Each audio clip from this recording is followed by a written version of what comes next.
Passion Harvest. Hello, passionate people. Welcome to Passion Harvest. My name is Louisa. I'm your host, International Passion Ambassador. Thank you for joining me, us, wherever you are in the world. So excited about my guest today, Jim Self. And if you don't know who he is, Jim Self has had the ability since childhood to recall his experiences within the sleep state. Jim is a leading spiritual author and teacher and co-founder of Mastering Alchemy. Jim provides solid, up-to-date information and practical, workable tools that will enable us to keep pace with and comfortably navigate the transition humanity is currently in the midst of. This awareness has expanded into relationships with the Archangels, Ascended Masters, and Teachers of Light. I can't wait for this interview. The tools and information presented in the program Mastering Alchemy is a co-creation of these relationships. Jim is the co-author of the interactive book, A Course in Mastering Alchemy, Tools to Shift, Transform, and Ascend, and Spirit Matters, Down-to-Earth Tools for a Spirited Life.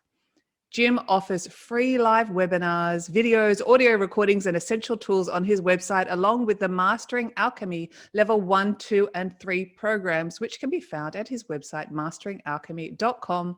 This is his story, and this is his passion. Jim, thank you so much. Welcome to Passion Harvest. Thank you, Lisa. Nice to be with you. Nice to be with you. Thank you again. Let's dive right in. I'm excited about this episode. I'd love to start with you. Talk about recalling your experiences within the sleep state. Do you mind expanding on that and what it is? And sure, I can be happy to do that. And in a way, that should be the last question. Oh, well, let's go. I'm happy to do that last. But let's set it up so that it will make sense at that end point. Okay.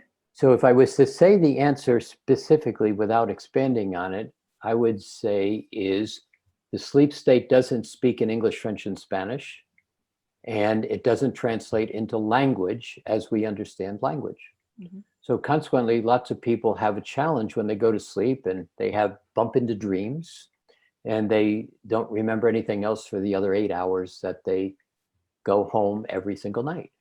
Because that's what you do. You go home. You simply step out of that physical space into the etheric and the multidimensional aspect of yourself, which is like 8 different bodies you have. It's not just one.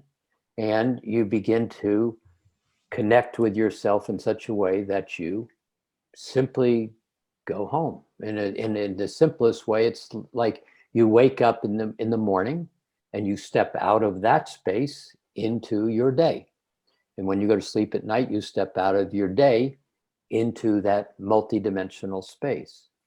But like I said, it doesn't speak in English, French, and Spanish. And so consequently, I'm expecting the answer to fit my box, my perception, my only way of that I think I know how to analyze things, or rational mind, but it doesn't fit into the box. So consequently, very few people can say, oh, I understand what I did in my sleep space. But what they do is they say, well, in my dream space. But your dream space is not your going home space. Your dream space is an aspect of what we'll talk about in a minute, is the fourth dimension. And fourth dimension is not a physical dimension, it's a thought realm. And so when you're in that space, you begin to engage with numbers of things in a little different configuration. But if you really think about, when do you have dreams? For the most part, not everybody, but for the most part, is you wake up to go pee in the middle of the night, or you're coming back to awake in the morning. And so what happened in the middle of the night? When you really are having dreams that you recall is when you get back close to the body, to where you can make sense of the dream through the box, the rational mind, the physical body's representation of it. But there's so much more to that space. Gosh, and I'm just thinking, oh my gosh, we've only got 60 minutes for this interview. I know you want to talk about this at the end, but what about, I often wake up in the morning, I don't remember anything. Of course, and that's where most people are. And so what happens is, think about it in this way. You're in an airplane. Well, let me explain it this way. So when you go to sleep, the etheric body, which is what most people call the astral body, but it's much bigger than the astral body. What happens is when you go to sleep, you say to the body, I'm going to go to sleep now. And that etheric body connects to the physical body at the meridian acupuncture points. They're the docking points. So basically the two bodies come together. And you say, I'm going to go to sleep. And what happens with acupuncture points, if you spin the needle one way in an acupuncture session, you loosen up the magnetic vortex. If you spin it the other way, you tighten it down. So when you say, I'm going to sleep, those magnetic vortexes, acupuncture points, begin to loosen up. And then all of a sudden, aspects of you start to separate from the physical body. And the physical body goes into rest and rejuvenation, theoretically. And the etheric body begins to, where your consciousness is, your mind, your awareness, not the rational thinking part, but your consciousness, you begin to elevate into that astral plane and then go home every single night. But you leave the body. So think about it this way. It's like you're at 30,000 feet in an airplane and you're just cruising along, just oblivious to the fact that you just went, 3,000 miles. You're just sitting inside of a box or a little cylinder. And then you start to come down and all of a sudden you hit some turbulent air or just some clouds and the airplane shakes and you go, oh, what was that? Well, that's like you coming back into the body. So you're playing in this etheric space and it's like playing a fine flute. And then all of a sudden there's a little bit of a disruption and you lose your focus. And then you're looking around to see what's going on. I'm trying to be simple. And then you come back into the body. Well, as you come back into the body, one of the very specific things that happen is you come back to exactly where you left off when you went to bed last night. So if you went to sleep and you were angry or frustrated or tired or you had a bad day at work, that flute that you were playing just a moment ago, all of a sudden you come in and you connect back to the body. And it's like a hard rock concert just turned back on. It's like, oh my God, I got to go to work and the kids. And you just completely got so much noise into the awareness. The flute is still very much there available, but it's not able to be heard because of all the noise and the motion and past and future and the distraction of your current experience. There is a way of changing that. But I don't know if you want to talk about this at the end. I could keep going. Well, let's do this, and so that if we don't get to it at the end, we'll get to it here, and then I can stop real simply. When you go to sleep at night, pause and do two things. One of those things is simply ask the question, because of all the motion in your space, who got in my space today? Because people get in your space. I don't like you, and why did you do that? And you're not doing it right. And then we get stuck on that thought and emotion, which we'll talk about in a minute. But if you just stop and simply say, I'm going to clean this out, and I'll give you a tool in a minute to basically make this all work, but I'm going to remove all the stuff that's in my day. And then as I kind of give back everybody their stuff, well, like I said, I'll explain in a minute. Yeah. You simply ask yourself, where did I leave myself? And quite often it's as silly as, oh, I left myself staring at a can of peas in the supermarket trying to decide to buy them or not. It's your attention point. So you ask yourself, where did you leave yourself? Just ask yourself right now, what have I been doing all my day? And everything that comes up, you've left a little bit of you in those points. So if you could collect you up at the end of the night, take a breath and then say, now I'm going to go to sleep. You're going to find your sleep state considerably more comfortable than it typically is when you just go to bed from an angry, irritated, annoyed, or tired, worn out place. This is amazing. So do you want, are we going to get the tools now, or do we have to wait in suspense? No. Let's have a conversation, and then there'll be a point where I'll give you this tool in 2 or 3 configurations, which is a ridiculously simple tool. Okay, so we'll do this towards the end because I want to ask about dimensions and please. A few other things you were talking about. Maybe we should dive into your course then, Mastering Alchemy. Sure. So to put it in perspective, in my space, so in my awareness, my sleep space is part of that, is I remember where I go. It doesn't speak in English and French, but I remember. And I've always remembered. in different ways. And it's not physical, it's more of an understanding. It's a knowingness to a great extent. And so in that space, as with every one of us, when you are born, you come into the body with your clairvoyance, your clairaudience, your clairsentience, your telepathies, all of those about 18 different spiritual psychic abilities. Mm-hmm. They're all on. But then the mom, dad, teacher, minister of life begin to say, oh, I love you, and let me tell you how to do this. And this is good, and this is bad, and this is how you do this, and you don't do that. And pretty soon you get talked out of a lot of those spiritual psychic abilities. In my case, I didn't get talked out of an awful lot of them, but it becomes very comfortable watching people lie and live a different truth than the one they're telling everybody else to live, if that makes any sense. Mm-hmm. And so, and also you start playing as a kid to fit into this experience, this third dimensional experience.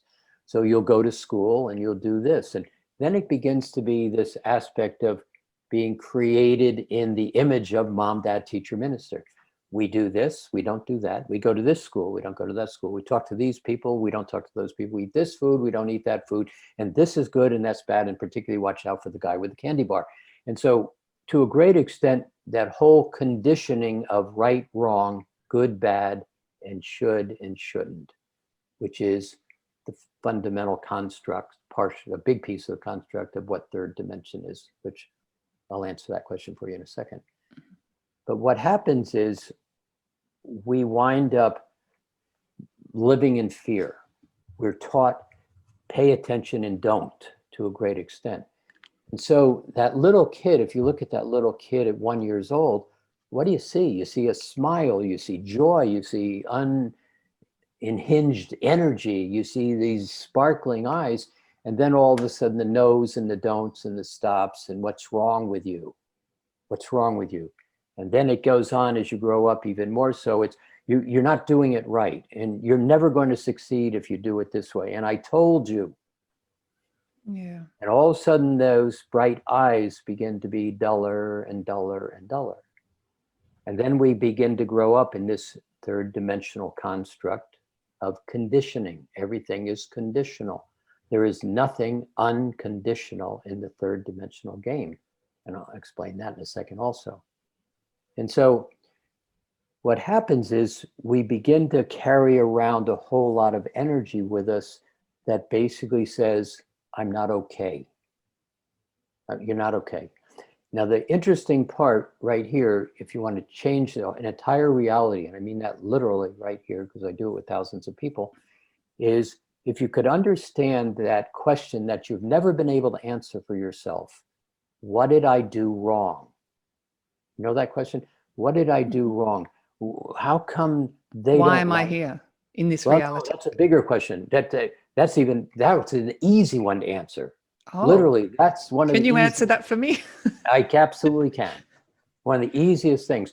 But the one that is not answerable is the one that is not your question to answer in the first place. What did I do wrong? What's wrong with me? And what happens is in that conditioning of mom, dad, teacher, minister, even your best friend who has an opinion about X and Y, and all we believe my best friend because they're my best friend. Yeah. What happens is somebody else says to you, I have a gift. Here, you're not okay. You're not doing it right. You're really not smart. You're not attractive. You don't fit. Nobody's going to ever really like you anyway. All it has to be done is said once or twice. And what we do is we drop our energy down and we begin to ask the question, what did I do wrong? But if you can just hear that and recognize you didn't do anything wrong. This was somebody else's bad gift. Here, I'd like to give you a gift. You're not okay. It's an unanswerable question in each of our own personal spaces. I mean, we can make mistakes trying to figure out how to do something in our life. But when you walk around and you look at people, they're walking around with unanswered questions in their backpack that they can't answer because they're not their question to answer. You never did anything wrong. You decided to eat that kind of food, even though somebody told you not to. You decided to hang out with that kind of kid over there because you liked them, but the society didn't like them, et cetera, et cetera.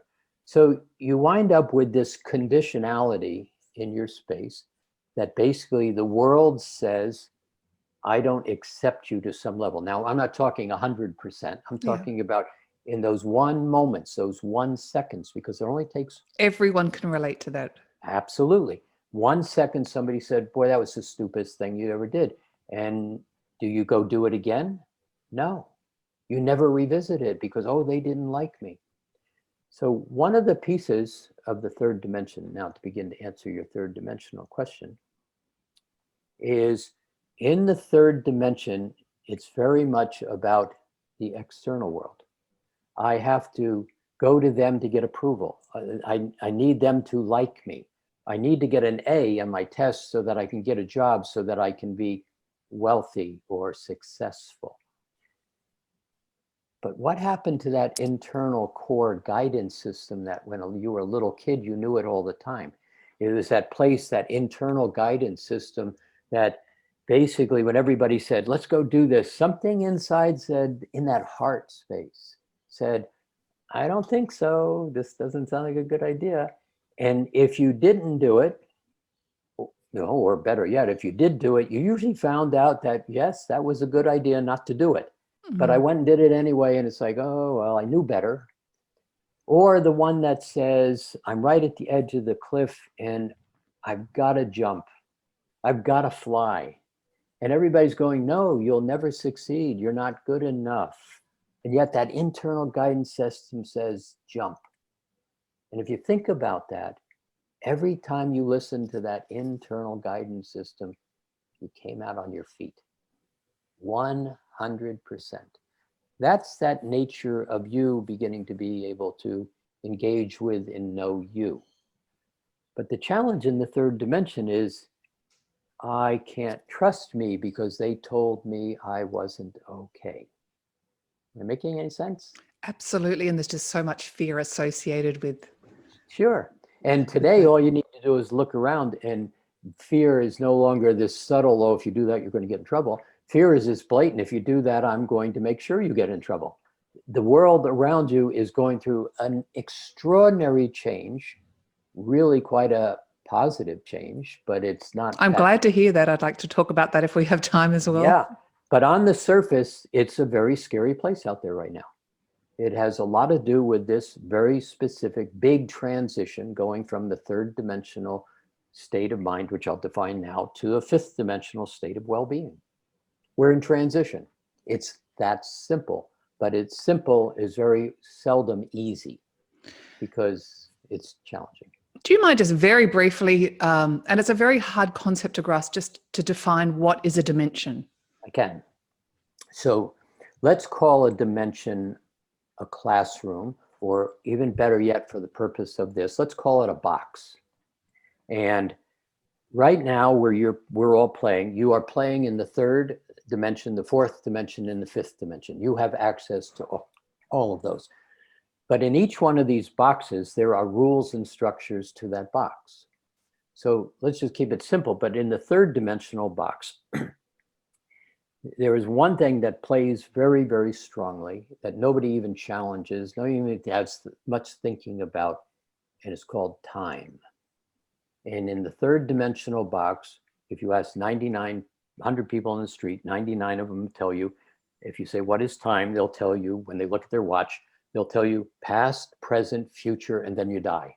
Well, this is one of my favorite topics. Okay. Yeah, that's all there is to it. Time is that, and that's all there is to it, is all they can say. But when you play in the box, the third dimensional time frame is that form, linear time. But what happens in linear time in the third dimensional box, you spend very, very little time in present time. Right now, you spend very little time. So now, right now, we're in present time, but where we're talking right now, it's not third dimension, it's a fourth dimensional, and I'll explain that in a second. So in third dimension, it works this way. Most of where you spend your time is in the past and is in the future. And most of that is in two conditions. One is, I did something in my past that they told me I wasn't okay, et cetera, et cetera. And I hope it doesn't happen to me in my future. And so we're constantly have an eye on the future and hoping that that thing in the past doesn't bite me in the butt again. And so, but one of the things that's very flawless in the game that we're playing is something that everybody says, oh, I know all about this. The law of attraction. Everybody knows the law of attraction. In real terms, almost nobody knows about the law of attraction because the law of attraction is so simple, so specific. What the law of attraction says is what you put your attention on, I, the universe who adore you, will provide for you. The thing is, the universe, again, doesn't speak in English, French, and Spanish. And so what happens is it speaks in vibrational vibrations. And so when you begin to recognize another piece of this expandability in the terms of understanding where it is, thoughts are electrical and emotions are magnetic. And so when you think about what happens is when you start putting your attention on that one little moment when I'm not okay, they said I wasn't okay, and I can't answer the question, am I not okay? You begin to, in the first place, when somebody says there's something wrong with you, you have a thought, an electrical thought that says, this isn't good. And immediately there's an emotion that comes right into the body that goes, oh no, what did I do? I'm going to get in trouble. And then the third thing that happens, all simultaneously, the body tightens up. So what happens is my body tightens up, I kind of stoop down, I withdraw. It's like, oh no, I've done something wrong. And then what happens is it kind of goes away, but I have this uncomfortable feeling. And so how a thought works, it's really like a motor. You have a electrical source and a piece of metal in the motor. And the metal is magnetic. And when you begin to wrap the wire around the magnet, it begins to be stronger and stronger and stronger. So if you think about it in pure mechanical terms, you're walking along and you're in a great space and you're having a wonderful time, and somebody says you're not okay. And so you're in your spiritual space and you're not okay. I drop into my mental space and I have a thought, electrical, this isn't good. And then I immediately have an emotion, oh no, I'm embarrassed, or I'm humiliated, or I'm something. And it's an emotion. And then I start to say, this isn't good, this isn't good. And I begin to wrap the thought around the magnet. And all that happens is you get this huge magnetic field that begins to build up tighter and tighter and tighter. And if I said to you, can you think about something when somebody told you you weren't okay in life? I almost don't even finish the sentence and you already have the answer to the question. Yes. But when did that happen? 20 years ago, 10 years ago, when I was in grammar school. So what that tells me is somehow or another, I'm still holding on to that electromagnetic thought and emotion, and I'm carrying it around unresolved. And for the most part, I have it stuck here in my backpack. So going back to the law of attraction says, what you put your attention on, I will provide for you. And so this is where people who do affirmations get stuck sometimes. They can sit and say, I'm good, I'm good, I'm good, I'm good for 10 million times. But it's the last affirmation that usually is, but. I'm good, but. And all the but is I'm looking over my shoulder at the backpack and recognizing I'm carrying all this. I'm not okay. I don't do it right. People don't like me. All of those out there that I'm supposed to be satisfying, I'm not doing a real good job of that. I don't feel okay. So the first thing that you realize is, or begin to play here in this third dimensional game, is the thought is that thing happened to me in my past. I hope it doesn't bite me up here in the future. But when you hold your attention on it in the backpack, the universe says, well, where did you wake up this morning? I get up and the universe says, oh, I see you still have that backpack full of stuff. And because you're the creator being, and my job is to never second guess the creator being, my job is to fulfill you, to give you what it is you choose to create, what it is you hold your attention on. You must love this I'm not okay stuff. So I'm going to give it to you again today in a new color and shape and form and sound tone, and bring a new person in to tell you, to validate you, all that stuff. Oh, I see you're not okay. Here, Lucia, how about some I'm not okay for you today? Am I making any sense? You are, but I'm just thinking, I want to get rid of the backpack. Okay. Which I don't have that often, personally. Yeah, and so, yeah, but correct. And most of us navigate our life in some very good ways, and we don't pay attention to the backpack because there's nothing reminding us at that moment that I might embarrass myself. And so we figure out how to avoid all that, but it's still sitting in the backpack. So what happens though is when you start to say, not so much I want to get rid of the backpack, the better choice is I want to know who I am. Wasn't that the question you asked? And I want to know how, and I want to live my life in a way that fundamentally, if you ask, again, 100 people, what is it you want? And you say, here, look, let's say you just won the lottery, you got $10 million. What do you want? I want to travel. I want to have some nice things. Okay, you spent the first $500,000. You have 909.5 million left. Now what? And there's a blank stare on their face. Well, what do you really want? I want to be happy.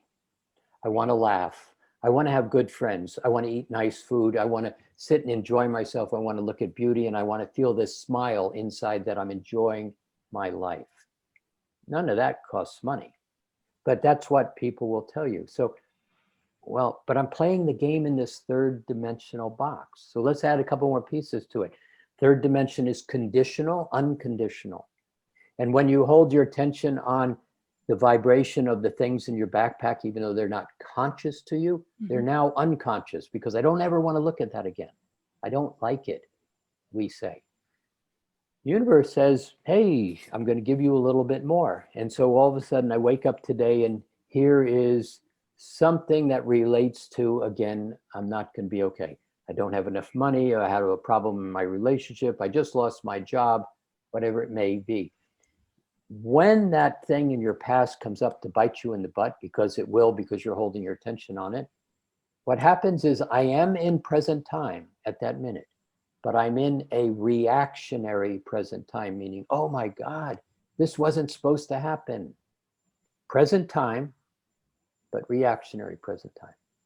So conditional, linear time, duality, good, bad. We talked about it right at the beginning. Yeah. Should and shouldn't, right and wrong. And most of that generates a vibration of fear, which is not well-being. So there's your box. And what everybody wants to know is, how do I get out of the box? So first, by defining the box, this is kind of what goes on. Now I can begin to acknowledge it. So let's talk about the fourth dimension for a moment, because it's a very different box. It is first not physical. It is a thought realm. Have you ever been around people where you walk into a room and two people were arguing, let's say, and you go, whoa, I can't be here. This is so thick. The energy is so heavy. Thought realm, anger, rage, resentment, argument is a very dense thought. Butterflies and happy and laughter and joy and fall on your butt, laugh your butt off. There's not a lot of tension in that kind of vibration. But so thoughts create density. That fourth dimensional box is a box. It has, let's say, three components to it that make sense. First, it's in present time. So right here where we're sitting, we're not thinking about the beginning of this conversation or the end. We're pretty much right here in present time. The second thing is, in third dimension, everything happens in reaction. The word choice does not exist in the third dimension. Now, that's hard to get your head around It because I live is, in the but third dimension. yeah. But just for the purpose of definition, in the fourth dimension box, you have choice. So in order to have choice, you pretty much have to be in present time. So let's have dinner tonight. Would you like pasta or would you like a salad? I think I would like, it's a present time decision. I'm in present time and I have choice. But the third word is the one that makes everything begin to happen. It's an odd word, paradox. Paradox simply means what was true a moment ago is not necessarily true right now. And what was false a moment ago may not be false right now. So this is a huge opportunity because one of the things that happens in the third dimension is the belief that the past is fixed. It happened, it's done, I can't do anything about it, it's over, this is my plight in life. Now, in a minute, I'm going to tell you that's absolutely not true. But for right now, what happens is what you, in the present moment, in a choice, you have the opportunity to choose differently. But in the third dimension, you know, somebody shows up on your doorstep and you see them and you say, I know you. You're the one way back then that stole from me and you're never going to be okay. It's a locked in belief. But in the fourth dimension, they show up on your doorstep and you can say, I remember you. How can I be of assistance? And what that person might say is, 20 years ago, I stole something from you and I've been in guilt ever since.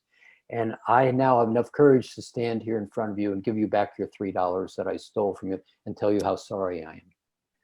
I can say, get off my porch because you're probably not a nice person and you'll never be a nice person. Third dimensional reaction. Or I can simply say, interesting. Come in, sit down with me, have a cup of tea. That's a Who are great you? way to explain it. See, because who you were 10 years ago isn't who you are today. And we hold everybody hostage in the third dimension because the past is what it was and therefore. So in this fourth dimensional space, where you hold blame from the third dimension or guilt or I'm a victim or I'm not okay, they're never going to like me because that's happened in my past.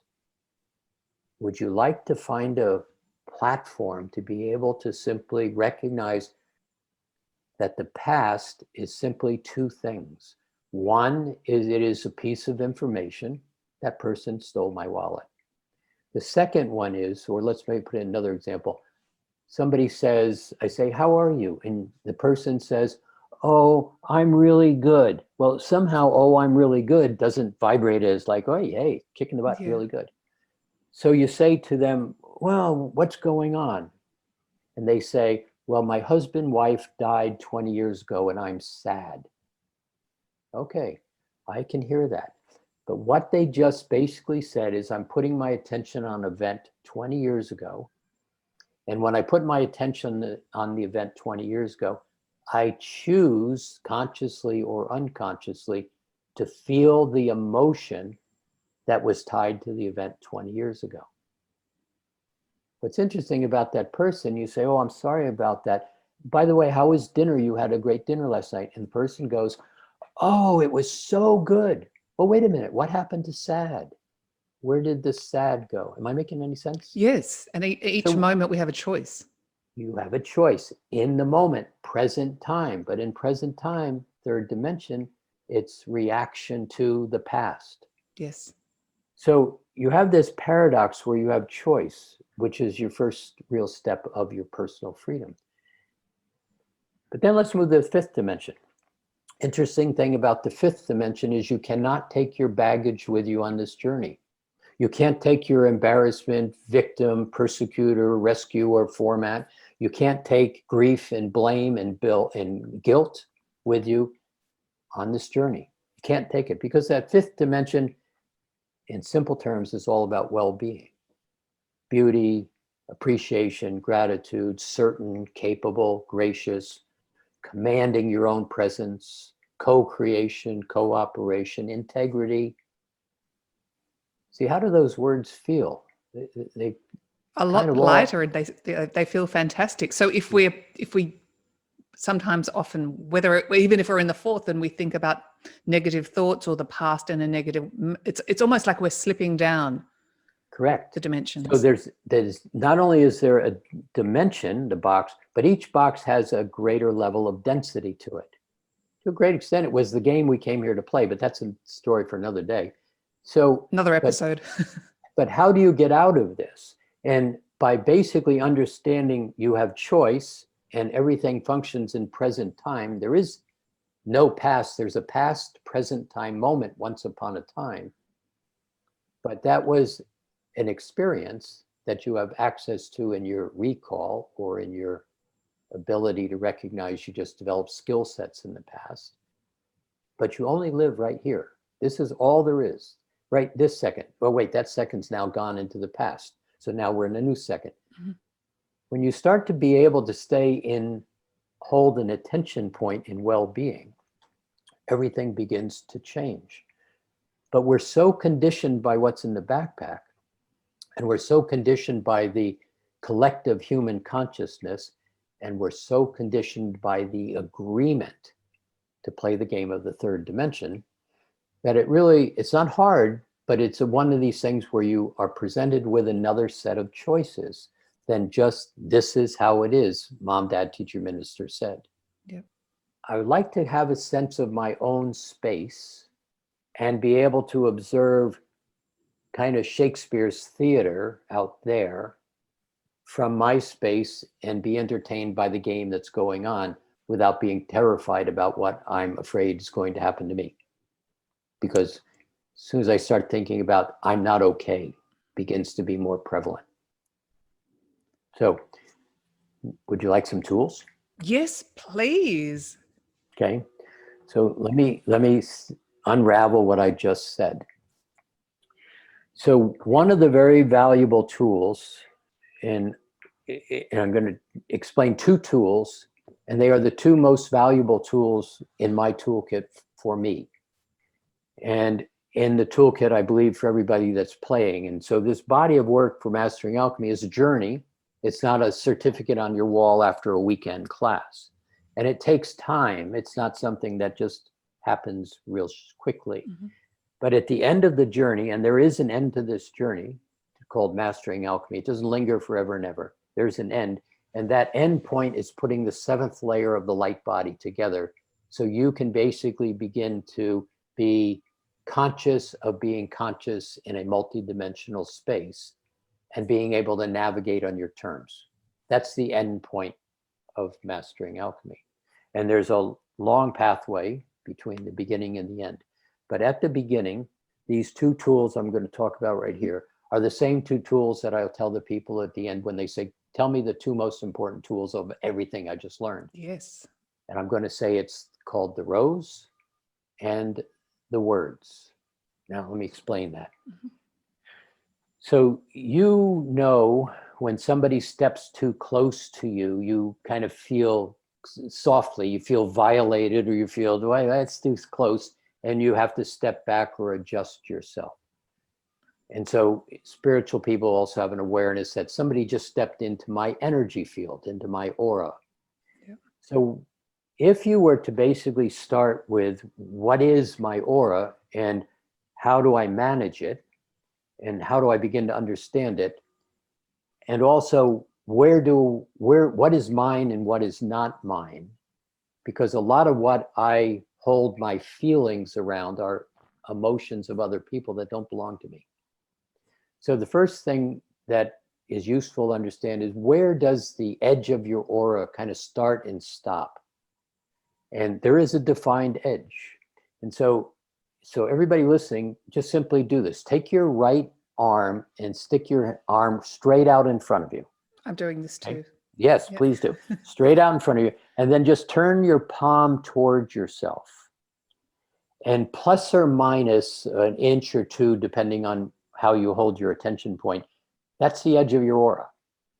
It's an amazing game we get to play, and I can walk right up to the edge of this and just tilt my head slightly, and somebody will say, oh, you just entered my space.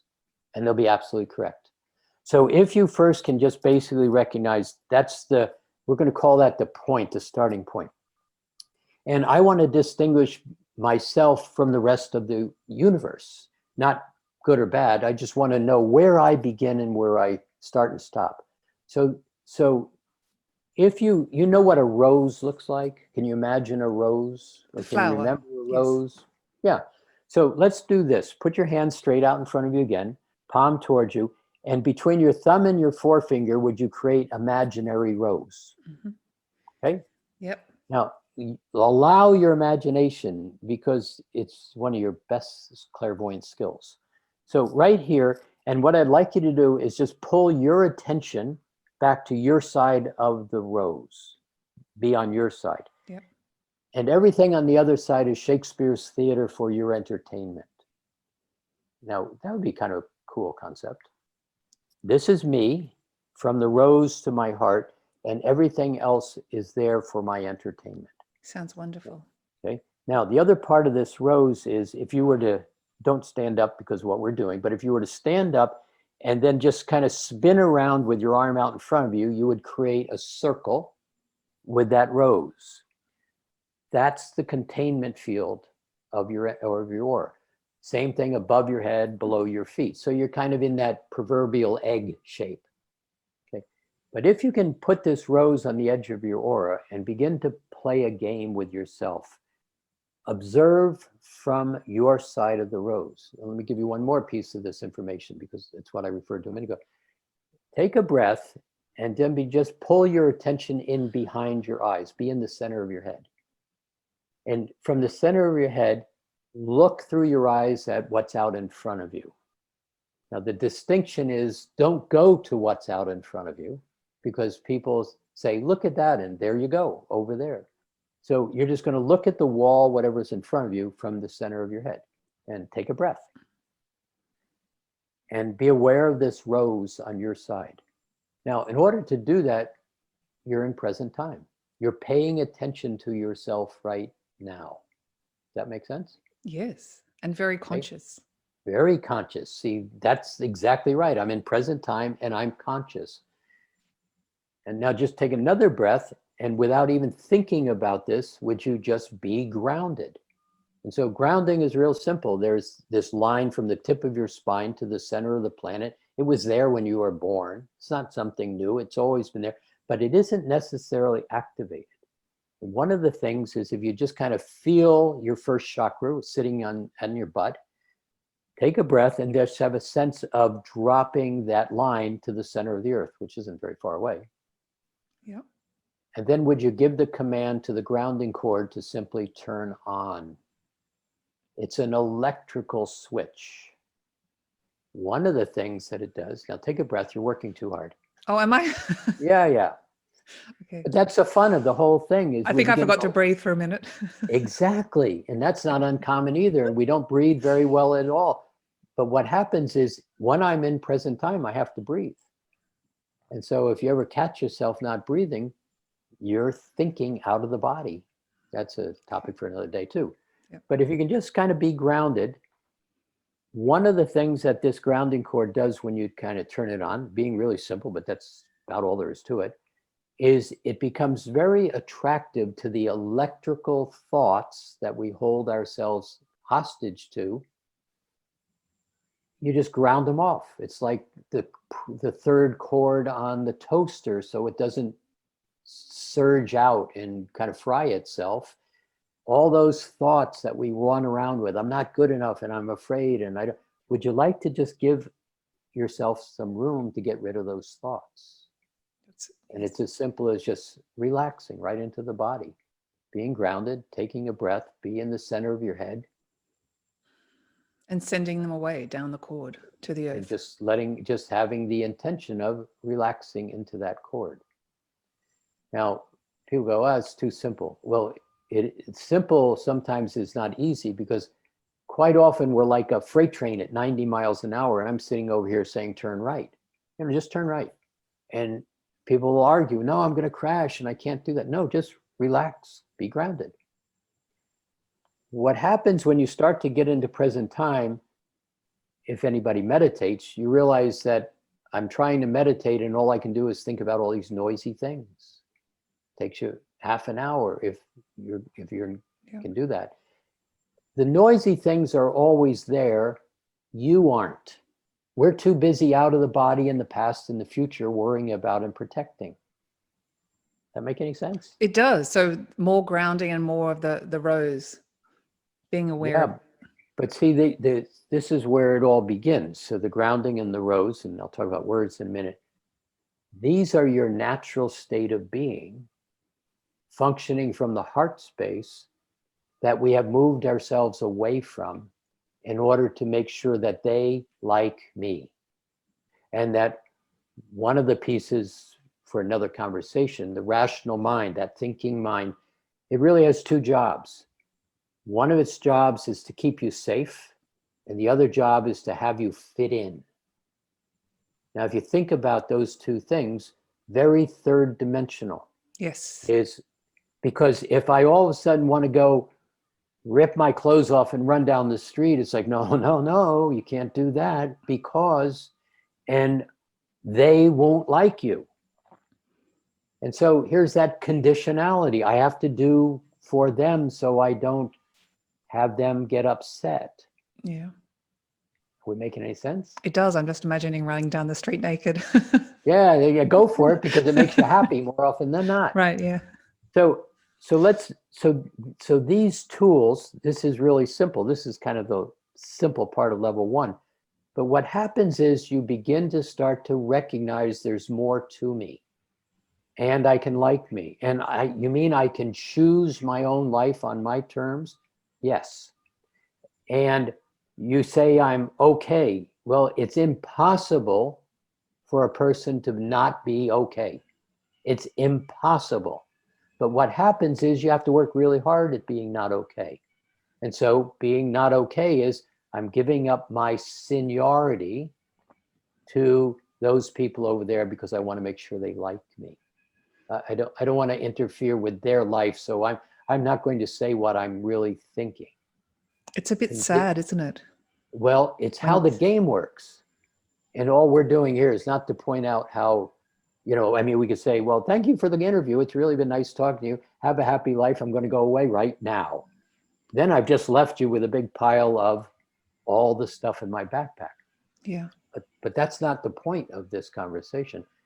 What would happen if you could simply begin to hold a different vibration in present time? So let me ask you the next part with these words.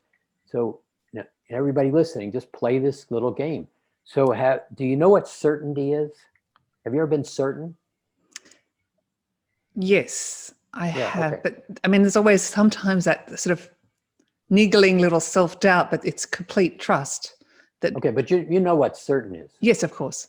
Okay, so the yes, of course, was a rational mind intellectual answer. I'm just simply saying to everybody, that's what everybody just did. Mm-hmm. It's like, oh, sure, I know what certain is. Okay, mental thought. But now let me ask you from a different place.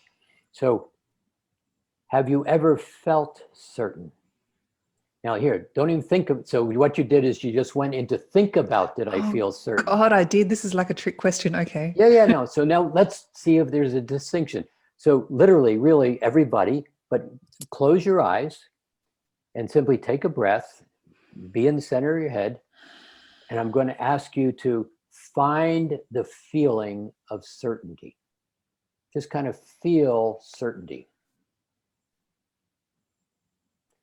Now, as you're kind of feeling it, you know what it is because it's natural state of your being. Mm-hmm. But would you notice that maybe your shoulders kind of go back and you sit up a little straighter in the chair and maybe you take a breath and maybe there's a little sense of a smile that comes about.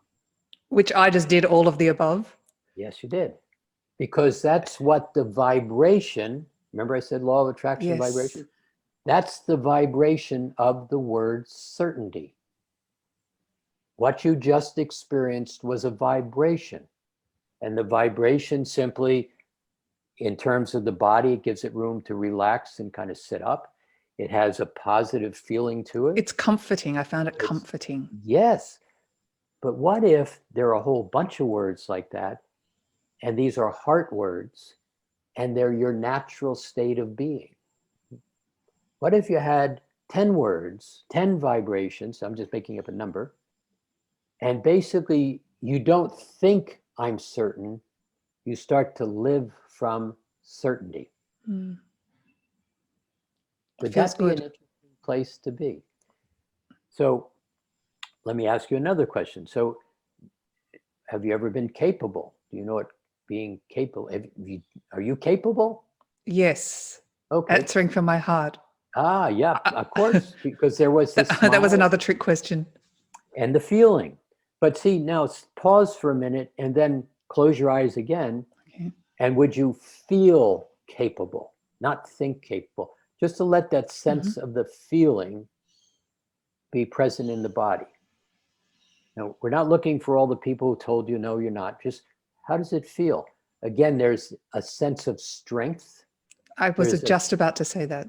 there's a presence. Do you feel like you're more present? I'm Yes. here. So when you start to play with these vibrations, there begins to be, let's deal with one more piece, because these are the tools that you get to play with.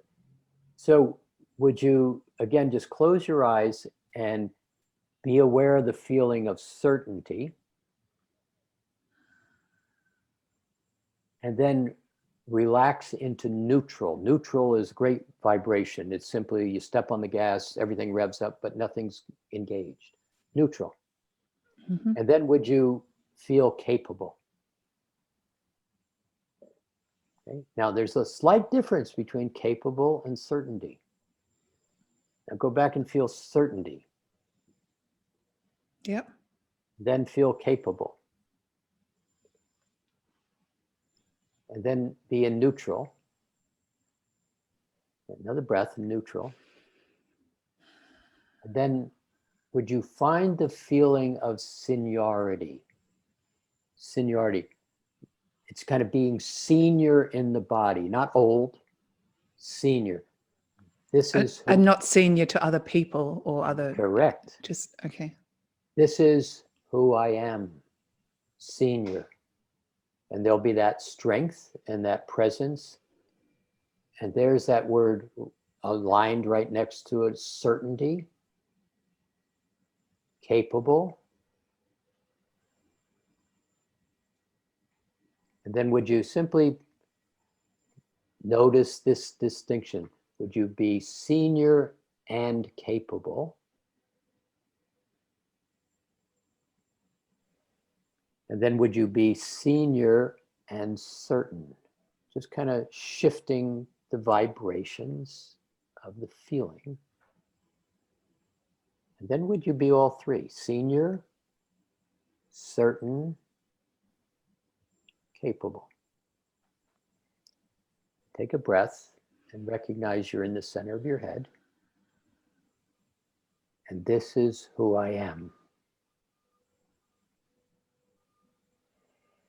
And then just simply take another breath and then quietly breathe your eyes open without seeing anything in front of you. Just breathe your eyes open and be aware of the feeling with your eyes open, and then focus. Okay. What do you notice? Are you different right now than you were before we just played that little game? I am, and I also focused on my heart space as well, so that feels a lot stronger. Definitely more present, but sometimes it's hard to put into words. It's not that it's denser. It just feels more solid but lighter. Yes, that's exactly what it is. And I am present to notice that. You're never this present when you're in that third dimensional past and future and worrying about and hoping and having not enough, and tomorrow is going to be a scary thing. This feeling does not exist in that space. Oh, it exists, but it's not attended to. It's almost like everything went more quiet. You became present. Yes. What if you could live from, well, this is just kind of the beginning two tools of Mastering Alchemy. I can't wait to do the course. Yeah, yeah. But see, it's all about the question you really asked. Who am I? And see, this is where we go back to the beginning, is I can't answer that question until I have a foundation, a point of perception, a point of awareness, a point of observation where I can discern between what is me and what is not me. And when you don't have that rose up at the edge of the aura, you have something called the second chakra, and that second chakra is all about clairsentience, one of your three predominant abilities, where people feel the world. There's that empathetic relationship. But are you feeling the world and noticing what is going on in the world and how do I choose? Or are you simply becoming the effect of somebody else's fear? Exactly, very affected. So when you begin to play with this rose, and this rose tool is on the Mastering Alchemy site for free, and it's not something like, oh, I got it, because as soon as you say that, it's a rational mind engagement. This rose needs to be played with, and the instructions on how to play with it begin to give you some room to discern how to use it as a valuable tool. So I'm excited. And is it a constant practice that we use throughout our lives?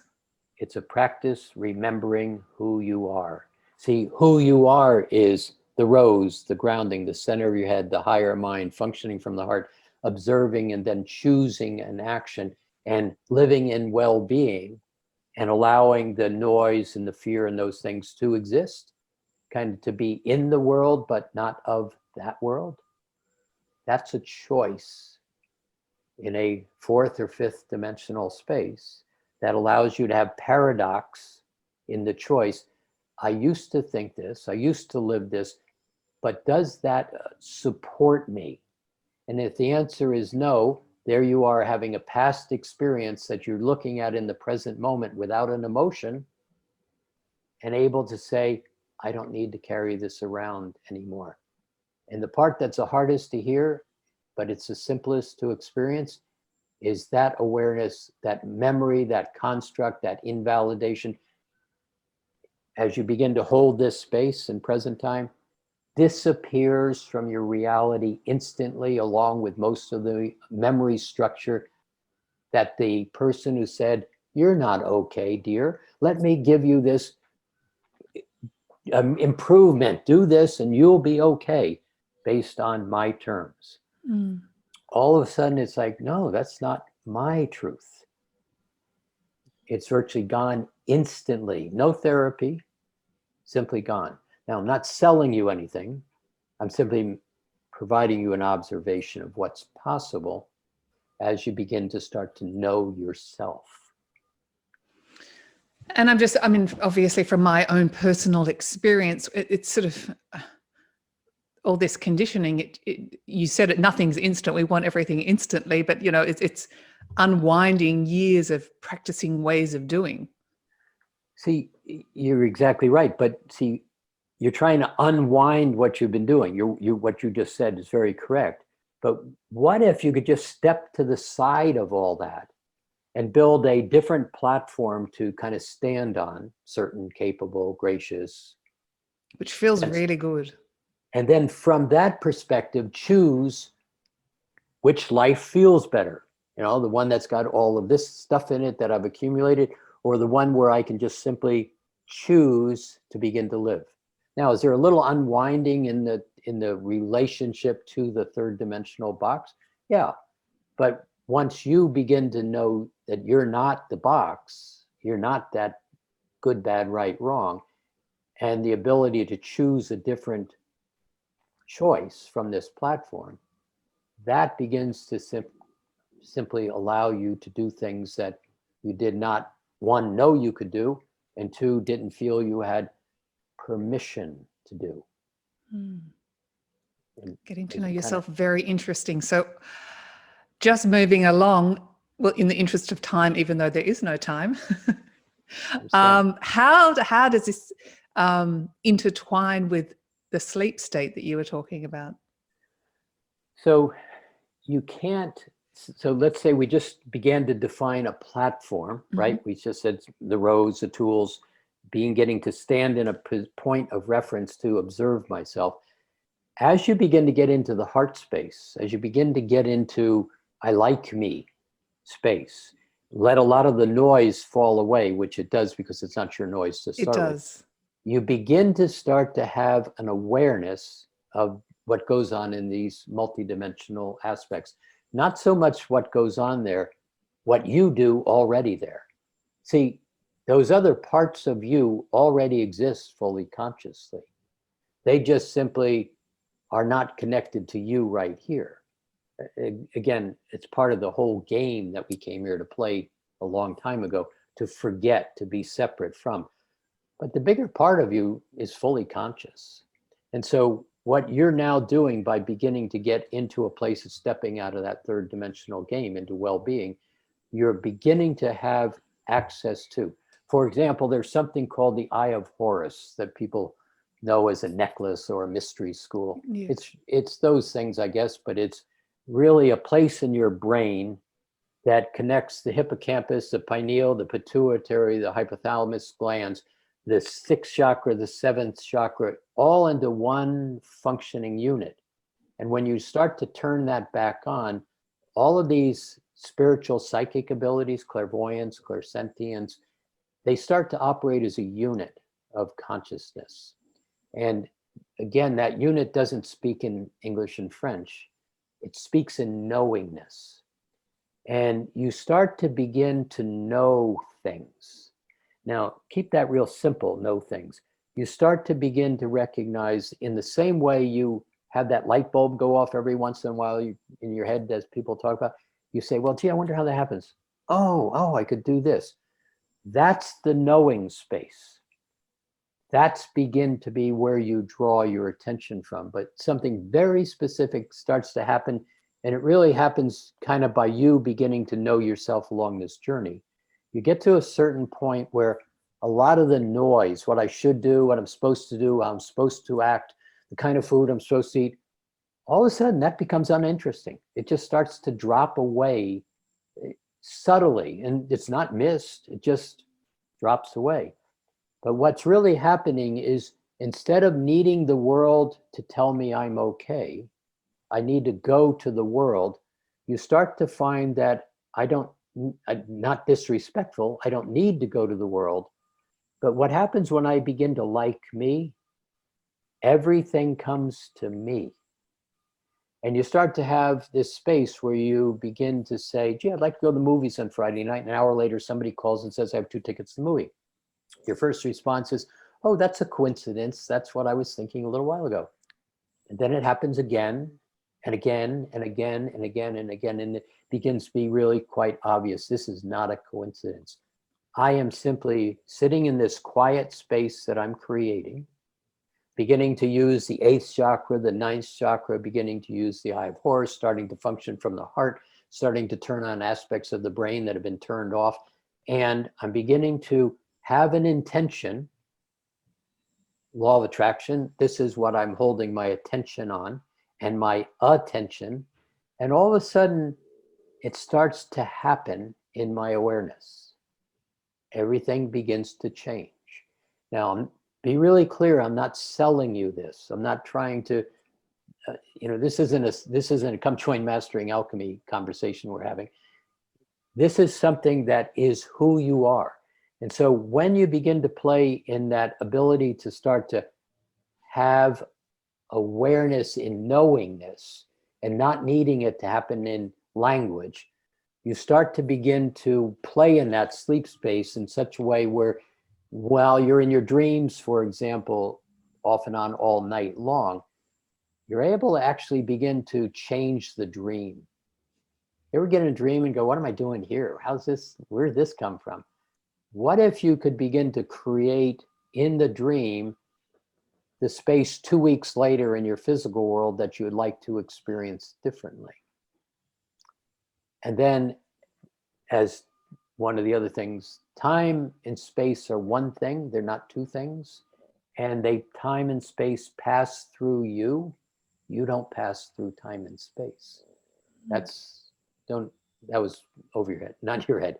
That's too big of a piece of information to try to grab, but Okay. just Another sidebar. episode as well. God, we've got a lot of episodes coming up. Oh yeah, this is where I get dangerous. It's like, no, let's just do this for the next week. I love this stuff. But all of a sudden you're able to start to influence in your field of awareness how you would like to begin to experience yourself.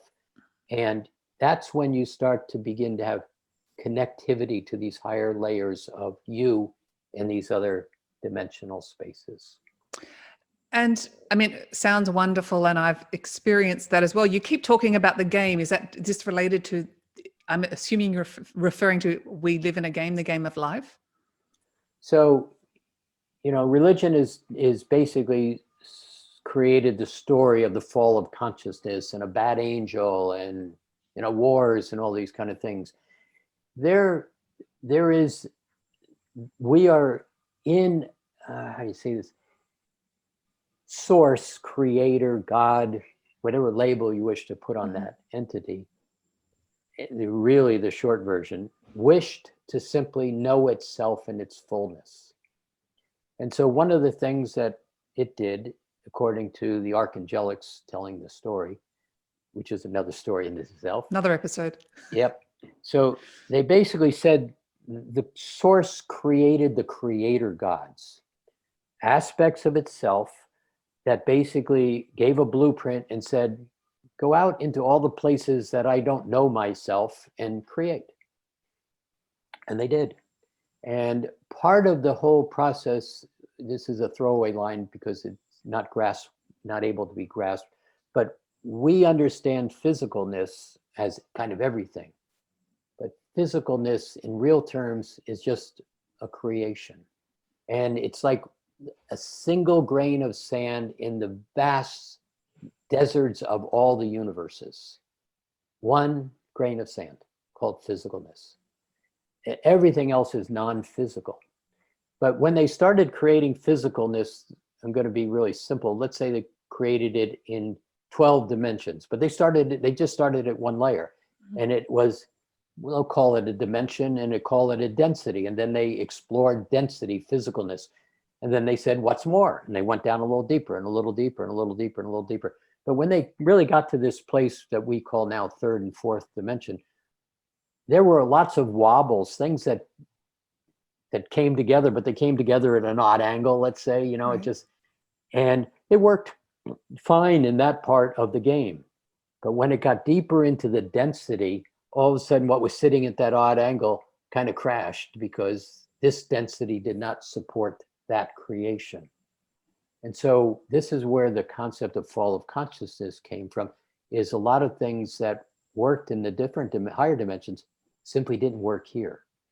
And at first it became a problem because it was like, whoa, this is all cracking and breaking, and my puzzle piece is not looking like my clay pot is not doing what it's supposed to be doing. But in order to save the clay pot, there were lots of actions that taken. But in the clay pot, there were lots of beings of consciousness that got caught up in the clay pot. Let's call it the chemistry lab, and the chemistry experiment went kind of bad. Right. And it was a fire in the chemistry lab. I'm making this story up. And so they had to lock the door from the outside so that everything didn't explode outside. A lot of beings, a lot of the archangelics were inside the creation of the game. And now the game was saved, and now it's unwinding the chemistry lab to let everybody back out. And that's what game we're playing. And we're at the final stages of an amazing game, and we're being successful. But what I said at the beginning is, you can't take your baggage with you on this journey home. The backpack. And everybody's going home. So just in even more simple terms, where we are a consciousness of source or God or whatever you want to call it, and we're trying to get out of the clay pot. The game is to ascend to higher dimensions. Yes. Game is to remember yourself. To remember yourself. And to unravel all of the parts so that it was, when we get done, we're going to know far more than the game will have been successful. We will have learned all kinds of things that weren't part of the game, part of the knowledge base before. But what we're doing in this game, see, it's not just the earth that's in the third dimension.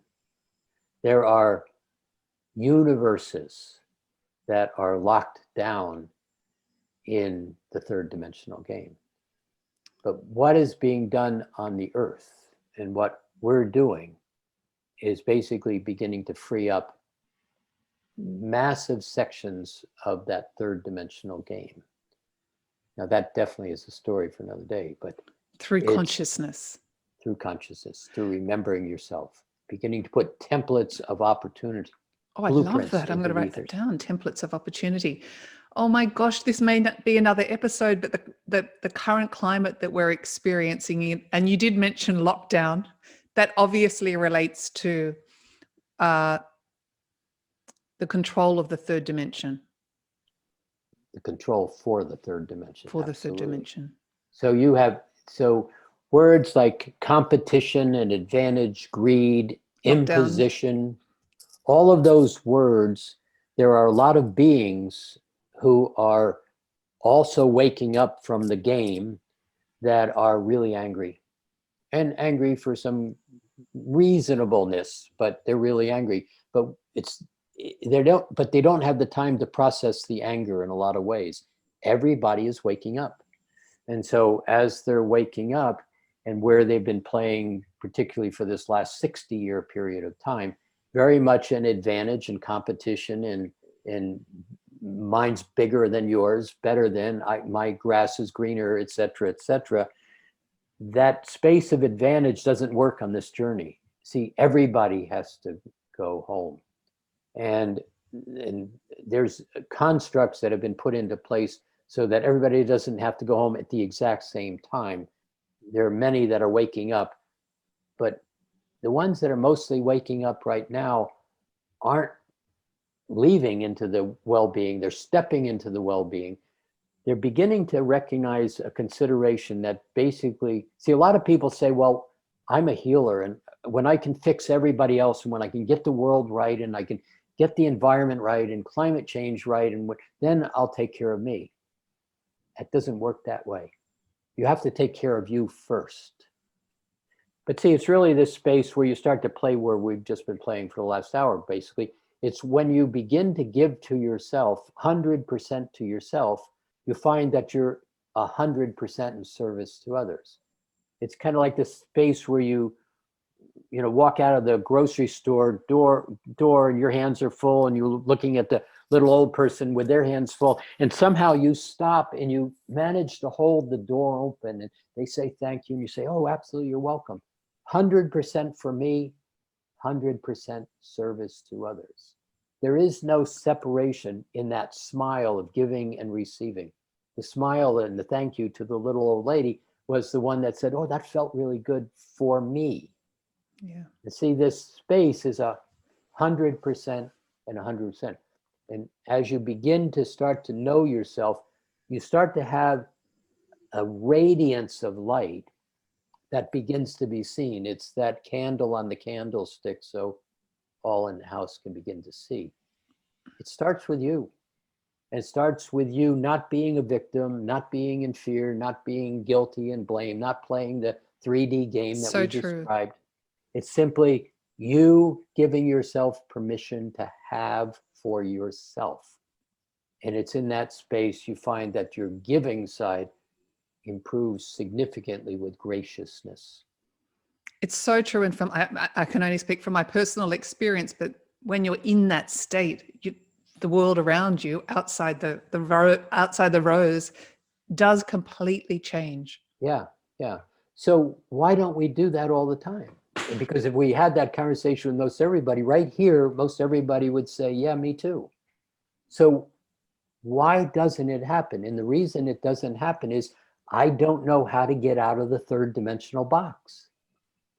That magnetic field of fear and imposition and doubt and conditionality and terror of standing up to somebody and saying, no, I'm okay. I had a woman yesterday who said in a Q&A, she basically said very softly, and she said, I said, what's the word that's been following through your life? Because there was a set of tools that we were working. And she says, incompetence. Oh. And I said, oh, so you're incompetent. She said, well, no, I'm not. I said, so how is it you could be incompetent? She said, well, when I was in first grade, the teacher didn't like how I did my letters, and she would hit me with the ruler. And I said, oh, interesting. So are you incompetent? No, I'm very competent, she said with great certainty. I said, do you know how to do your letters? Oh, of course, I know how to do my letters. So why is it that you're carrying that backpack? How is it possible that you could have that in your space? And when really all that happened is an inconsiderate older person who's taken on the job as a teacher of little children could insult you in such a way and tell you you were incompetent. And why would somebody do that? And was it possible that maybe you are not only competent, you are bright and you're important and you're significant and you're big and you're beginning to know, and that woman couldn't handle that. And so she had to tell you, first grader, you're not okay. Is that possible? Mm. And you can just feel this woman going, I never thought about it that way. So do you want to carry that around, that incompetence? No. And is it gone? She said, yes, you better believe it's gone. And it goes back to, in each moment we have a choice. And there was her choice when she had an alternate point of reference to then choose which one feels better and more truthful to my heart. Where I said to you a minute ago, the incompetence in that space, that energy, was gone from that woman's space instantly, but she'd been carrying it for 45 years in her backpack. I think all of us could relate to some similar stories. Yes. See, so go back in the simplest, where I'm saying, if you can step into a different platform, giving to yourself platform, certain, capable, senior, gracious, a sense of presence, and realize I have choice, I guarantee you in that configuration, you will begin to choose competence over incompetence without even a hesitation. And it will be like dust on the shelf that you just wiped away and smiled in the same time. That's who you are. That's how this journey is unfolding for people. Thank you for sharing that, Jim, just with the simple tools. You really are making a big difference to people's lives. In the interest of time, I'd love to briefly touch on the sleep state you talked about and the tools you mentioned bringing yourself together before you go to sleep. Yeah. So where I said this rose a minute ago at the edge of yours, let's use that rose in another capacity. So you now can imagine the rose. And I'm saying to all the people listening, stay out of the thought that says, oh, I'm not clairvoyant, I can't see anything. Remember a red rose. Just simply remember in your mind seeing a red rose, and then kind of imagine putting the red rose between your fingers and make believe. These words like pretend and make believe are the words that those that have been taken away your power from you all your life have been telling you. Stop making those stories up. Stop playing. Stop pretending. The pretend is where the power is to create. So create a rose. And then when you get ready to go to bed, stop and create a rose. And the way the rose works is when you created this rose, there's more to this, but this rose has the capacity to override lower, slower vibrations in the same space. Okay. So if you just simply create the rose, red, blue, green, yellow, whatever you want, no rules, and hold it up and give the rose the command to collect up from my space everybody that got in my space today. Well, you're simply saying, so who told you, oh, you're late for work, or you should have done this, or whatever it is. As you ask that question, you will have little fleeting thoughts of things that came up in your day. Put them in the rose. And then just kind of play with it, and then explode the rose like it was a fireworks. No matter how beautiful it is, explode the rose and then create the rose again. And you might say a second time, did anybody else get in my space? And there will come a thought, oh, my mother called me this morning. Put her in the rose, explode the rose. The energy just goes back to somebody in neutral. Yeah. So when you've collected up all that energy, you might just do it once or twice for the fun of it, explode it, and then create another rose and have the rose collect you up. Where did I leave myself? Where did I put an imprint on the can of peas at the grocery store going, should I buy those or should I buy corn today? You left yourself in that thought. Where else did you leave yourself? At the stop sign, in a particular segment of the television show. Don't think about it. Have the rose collect you up. And when you're all collected up, explode the rose, another simple tool. Create an imaginary gold sun over your head and call all of your energy back into the sun. Just kind of sit there and feel it kind of come down over your head, down into the shoulders, down to the body, down the grounding cord, say hello to the earth, and then go to bed. You're going to find your sleeping space begins to change very nicely. Beautiful. I definitely can't wait to try that. And I just want to ask you, so bringing all those pieces of ourself that potentially we left, it's strengthening our unified consciousness. It is doing that because it's calling you back together in such a way to where you start to be whole right here in present time. I'm losing my power. There we go. But the key is present time. Here I am. Right now. Yeah. Wonderful. Jim Self, thank you so much for being on Passion Harvest. I've loved talking to you. I've got more questions, so we may have to do another episode. But it really was so insightful, and I love the practical tools and tips that you've given to me and to all our audience. And for anyone that's listening, all your details will be in the show notes. Thank you so much. And once a month, we do this just free lecture. So you come to Mastering Alchemy. There are lots of tools, lots of blogs, lots of conversations with the Archangels. They're all free. Kind of our whole business model is to give you lots of substantive information.